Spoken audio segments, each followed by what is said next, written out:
అదేవిధంగా అధ్యక్ష చాలా ఇష్యూస్ ఉన్నాయి అధ్యక్ష, మీరు చెప్తున్నారు ఇందాకే అమ్మ, నేను లాస్ట్ లో మాట్లాడతా. ఈ రోజు అదేవిధంగా అధ్యక్ష గౌరవ సభ్యులు పోలీస్ డిపార్ట్మెంట్ నుంచి వచ్చారు.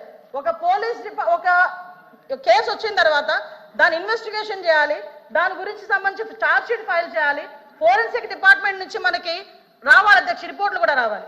అమరావతిలో ఫోరెన్సిక్ డిపార్ట్మెంట్ కి సంబంధించి ఒక ల్యాబొరేటరీ కట్టడానికి సెంట్రల్ గవర్నమెంట్ దగ్గర 200 కోట్ల రూపాయలు శాంక్షన్ చేస్తే కేవలం అమరావతిలో ఉన్నది ఆ ఒక్క ల్యాబొరేటరీ అనే ఉద్దేశంతో ఈ రోజుకి కన్స్ట్రక్షన్ మధ్యలో ఆపేసి 5 సంవత్సరాల ఫోరెన్సిక్ ల్యాబొరేటరీని కూడా ఒక్క స్టెప్ ముందుకేయకుండా చేసిన మీరు ఈ రోజు ఫోరెన్సిక్ ల్యాబొరేటరీ గురించి మాట్లాడుతుంటే బాధ అనిపిస్తుంది అధ్యక్ష.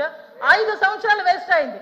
ఈ రోజు 5 సంవత్సరాల్లో ఫోరెన్సిక్ ల్యాబొరేటరీ కనుక జరిగుంటే, నిర్మాణం జరిగుండి ఈ రోజుకి కూడా లైవ్ లో ఉండుంటే ఇలాంటి సంఘటనలు జరిగిన వెంటనే శిక్ష పడేదానికి 4 సంవత్సరాలు 5 సంవత్సరాలు అవసరం లేదు అధ్యక్ష.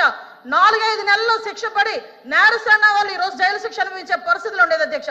ఆ రోజు జరిగిన ల్యాప్సెస్ ఇన్ని మన దగ్గర పెట్టుకొని వాళ్ళ దిశ చట్టానికి 4 వీల్స్ అన్నారు, 2 వీల్స్ అన్నారు, ఎక్కడ ఉన్నాయి అధ్యక్ష? మంత్రి గారు అధ్యక్ష ఒక్క విషయం వినాలి.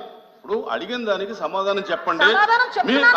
మీ ఒక్క ప్రశ్నకే అరగంట టైం తీసుకుంటే సభ నడపాలి కదా. మీరు క్లోజ్ చేయండి అధ్యక్ష. ఇక్కడ మీరు ఒక మాట, నాకు మాట వినాలి. అడిగిన దానికి చెప్పండి అధ్యక్ష. నాకు ఒక మాట, వీళ్ళందరూ క్వశ్చన్స్ వేశారు అధ్యక్ష. నేను వాళ్ళు వేసిన క్వశ్చన్స్ కి బియాండ్ ఒక లైన్ కూడా లేదు. మీరు క్వశ్చన్ కి సమాధానం చెప్పండి, తప్పేం లేదు. క్వశ్చన్ కి సమాధానం మీరు పూర్వపరాలు వర్తమానం అన్ని చెప్తేలాగా వన్ వర్డ్ ఆన్సర్స్ చెప్పలేము కదా. వాళ్ళు క్వశ్చన్స్ అడిగారు, మేము చెప్తున్నాము. కూర్చోండి సార్ అధ్యక్ష, చెప్పండి మంత్రి. 5 సంవత్సరాలు లా అండ్ ఆర్డర్ ఫెయిల్ అయింది, నిజంగానే ఫెయిల్ అయిందండి. శ్రీనివాస్ గారు కూర్చోండి. శ్రీనివాస్ గారు కూర్చోండి. కూర్చున్నారంటే ఇంక నిజంగానే ఫెయిల్ అయింది. కూర్చోండి. మేడం చెప్పండి. మాట్లాడుతున్నారు అధ్యక్ష, ఇది కాదు, సభ్యత కాదు. నేను సమాధానం చెప్తున్నాను ఒక మంత్రిగా. వాళ్ళు క్వశ్చన్స్ అడిగారు, చెప్పండి. చెప్తున్నాను అధ్యక్ష.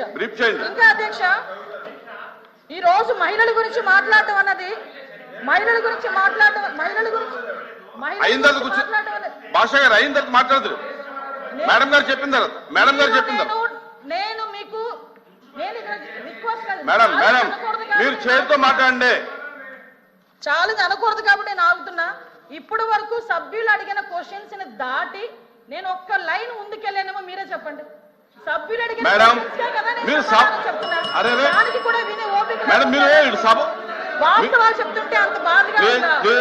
వాస్తవాలు చెప్తుంటే ఉందా మీకు? మేడం మీరు చేతితో మాట్లాడండి అధ్యక్ష. ఇంకో 2 నిమిషాలు అధ్యక్ష. మీరు సభతో మాట్లాడి చేతితో మాట్లాడండి. ఇప్పుడు వరకు లాస్ట్ క్రైమ్ అవనియండి, ఇప్పుడు జరుగుతున్న ఏ క్రైమ్ అయినా అధ్యక్ష, మనం జనరల్ గా కనుక, నేను కేస్ స్టడీస్ కూడా చూశాను అధ్యక్ష. నేను హోమ్ మినిస్టర్ అయిన తర్వాత జరిగిన సంఘటనలకు సంబంధించి ప్రతి ఒక్క కేసుకి సంబంధించిన కేస్ స్టడీస్ కూడా మేము చూసుకున్నాం అధ్యక్ష. మేజర్ పార్ట్ గాంజాయి, డ్రగ్స్, వాటిని బేస్ చేసుకొని అలాంటి వాళ్ళ పరిస్థితిలోని ఎక్కువగా జరిగిన పరిస్థితి అధ్యక్ష. 5 సంవత్సరాలు గాంజాయి మీద ఒక్క రివ్యూ చేశాడు అధ్యక్ష మాజీ ముఖ్యమంత్రి జగన్మోహన్ రెడ్డి. గాంజాయి మీద ఒక్క రివ్యూ అధ్యక్ష. ఈ రోజు గాంజాయిని అరికట్టడానికి దమ్మున్న నాయకుడు, మా నాయకుడు గంజాయి నార్కోటిక్ టాస్క్ ఫోర్స్ ఈ రోజు తీసుకొచ్చారు అధ్యక్ష. 5 సంవత్సరాల్లో గంజాయి గురించి ఒక్కసారి కూడా మాట్లాడలేదు అధ్యక్ష. నేను విషయం చెప్తున్నాను అధ్యక్ష. దానికి ప్యారలల్ గా ఈ రోజు వరకు జరుగుతున్న సంఘటనలు ఈ రకంగా వచ్చినాయి అధ్యక్ష. దయచేసి అది కూడా ఆలోచించుకోవాలి. ఒకటి లాస్ట్ అండ్ ఫైనల్ గా చెప్తాను అధ్యక్ష, ఈ గవర్నమెంట్ మహిళల భద్రత మీద పెద్ద పీట వేసింది. మహిళల భద్రత గురించి ఈ రోజుకి కూడా మేము స్టాండ్ అయి ఉన్నాం. స్పెషల్ కోర్టులు ఏర్పాటు చేసి ఎవరైతే నిందితులు ఉన్నారో వాళ్ళకి త్వరితగతిన శిక్షలు పడేటట్టుగా ఈ రోజు గవర్నమెంట్ తీసుకుంటుంది.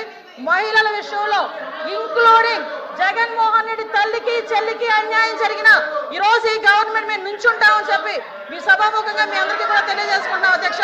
దాని మీద మేము స్టాండ్ అయ్యాం. వాళ్ళు చేసిన దానికి అధ్యక్ష, నేను చెప్పిన దాంట్లో ఏ తప్పు ఉందని అందరు నుంచున్నారు చెప్పండి అధ్యక్ష. అదేంటి అధ్యక్ష, అందరూ నుంచున్నారు కదా. నేను చెప్పిన దాంట్లో ఏ తప్పు ఉందో అడగమనండి. కూర్చోండి.